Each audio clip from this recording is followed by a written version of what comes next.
ಅಂತೂ ಇಂತೂ ಜೂನ್ ಎಂಡಿಗೆ ಮಳೆ ಬಂದು ಕೆರೆ ಬಾವಿ ಎಲ್ಲ ತುಂಬಿ ಭೂಮಿಯಲ್ಲಿ ನೀರೆದ್ದು ತುಂಬ ಹರಿಲಿಕ್ಕೆ ಪ್ರಾರಂಭವಾಗಿದೆ.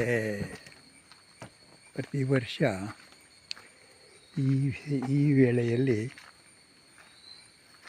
ನೆಗಸು ತೋಟಕ್ಕೆ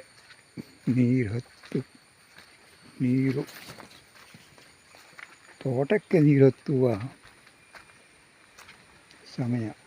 ಅಂದರೆ ತೋಟಕ್ಕೆ ನೀರು ಹತ್ತಿತ್ತು, ಆದರೆ ಈಗ ಈ ಸಲ ಅಂತೂ ನೀರು ಕೆರೆ ಬಾವಿ ತುಂಬಲಿಕ್ಕೆ ಆಯಿತು.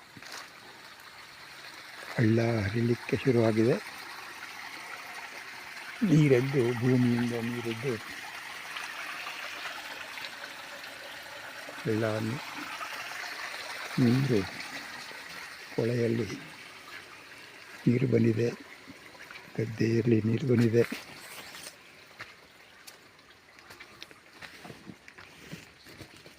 ಹಳ್ಳ ಕೊಳ್ಳ ಎಲ್ಲ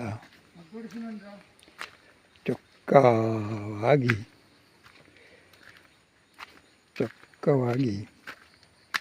ಸ್ವಚ್ಛವಾಗಿ ನೀರು ಹರಿಯಲಿಕ್ಕೆ ಪ್ರಾರಂಭವಾಗಿದೆ.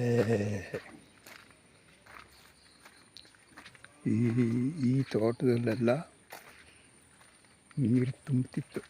ಈ ಸಮಯದಲ್ಲಿ ಕಲ್ಹಾಳಿ ಮೇಲೆ ನೀರು ಬರ್ತಿತ್ತು.